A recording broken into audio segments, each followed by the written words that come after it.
Hey there, and welcome. Today, we're going to take a guided tour of Reginald Hilton's book, C++, An Introduction for Beginners. So, if you've ever thought about learning to code, and you've wondered if C++, with its kind of scary, powerful reputation, is the right place to start, well, this is for you. We're going to break down the book's big ideas, how it's structured, and its whole philosophy on learning, all to help you figure out if this is the right first step for your coding journey. Okay, let's jump right in. Right out of the gate, the book hits you with this incredibly powerful vision. It doesn't start with code, it starts with impact. Hilton immediately frames C++ not as some dry academic thing, but as the engine behind some of the world's most critical and, let's be honest, coolest technology. This just sets such a great tone. It's a reminder from page one that you're not just learning syntax, you're learning a tool that literally builds the future. So let's start our tour where the book does, with the why. Why on earth would you choose C++, a language that's known for being a bit of a challenge, as your very first? Well, the book makes a really compelling case right from the beginning. The way the book frames this choice is pretty smart. It basically argues that, yeah, C++ isn't the easiest path, but it's the one that builds the strongest foundation. By starting here, you're kind of forced to understand core concepts, like how memory works, that a lot of other languages just hide from you. The book also really drives home that this isn't some old, dusty language. Modern C++ is a living, breathing tool that's used in some of the most high-performance fields out there. So the takeaway is pretty clear. You're learning a foundational skill and a highly marketable one at the same time. And here's the key promise Hilton makes. Despite all that power and complexity we just talked about, this book is designed from the ground up for absolute beginners. It says it right there. You don't need to have written a single line of code in your life. That commitment to starting from square one is what makes this whole thing feel so much more approachable. All right, so let's get into the book's structure. How exactly does it plan to take you from a complete novice to someone who can actually write useful C++ programs? Well, it lays out a very clear, very deliberate roadmap. The journey is laid out like a 15-chapter expedition, and it's broken into these 4 logical stages. First, you start with the absolute must-know fundamentals, building a solid base. Then you learn how to control your program's logic, the ifs, the buts, the loops. After that, you start tackling how to manage more complex data. And only then, once you have that solid foundation, does the book introduce you to the real game changer, object-oriented programming. This structure is all about building your confidence and skills up step by step. And this brings us to a super important point about managing your expectations. The author is very upfront that this book won't turn you into a C++ master in a month. The real goal is to give you a strong, functional toolkit and a deep understanding of the fundamentals.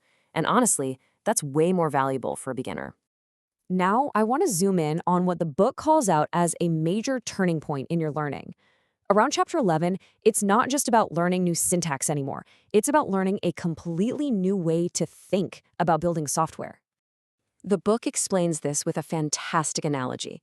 Before you learn OOP, you might have a variable for a car's color over here and another for its speed over there, and then your functions to change them are somewhere else entirely. With OOP, you create a single car object that bundles all of that stuff together. The data and the actions that affect that data belong to each other. It's a simple idea, but it has revolutionary consequences for how you write code. This really shows you how methodical the book is. See, the first half teaches you to think procedurally, which is kind of like writing a linear to-do list for the computer. The second half guides you through this big mental shift to thinking in objects. And here's why that matters so much. This new way of thinking is what allows programmers to manage insane levels of complexity. It's how you build massive, intricate systems, like a whole video game engine, without the entire thing just collapsing into a chaotic mess. Okay, this next part of our tour is, I would argue, the most important section. The book isn't just a manual of C++ features. It's a guide on the mindset you need to actually learn programming and not give up. This quote right here is the absolute core of the book's entire philosophy. Hilton is practically yelling it from the pages. Reading is not enough. You have to get your hands dirty.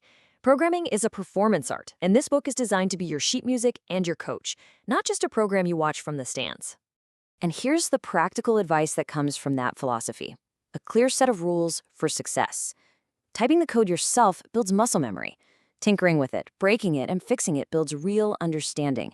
And I absolutely love this reframe. Don't think of error messages as failures. Think of them as cryptic hints.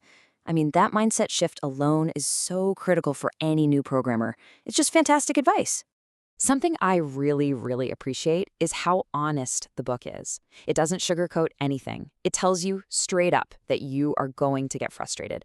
It says that some concepts will be confusing at first, and that this is a totally normal part of the process. Setting that realistic expectation is so important for helping a beginner push through the tough spots to get to the rewarding ones. So as we come to the end of our tour, let's talk about the destination. After you work through all 15 chapters, what does the book actually leave you with? What's the prize at the end? Drawing from its final chapter, the book makes it crystal clear that this isn't a finish line, it's a launch pad. You won't be a master coder, but you will have a solid, versatile foundation. And, just as importantly, the confidence to start building your own little projects and exploring more advanced stuff. It's designed to empower you to begin your own adventure. And that's the final thought the book leaves you with. It's such a powerful call to action. You've been given the foundational tools, the grammar and vocabulary of a language that can build almost anything you can imagine. Now, the creativity part. That's up to you. So what will you create? That wraps up our tour of C++ and Introduction for Beginners. Thanks for joining me.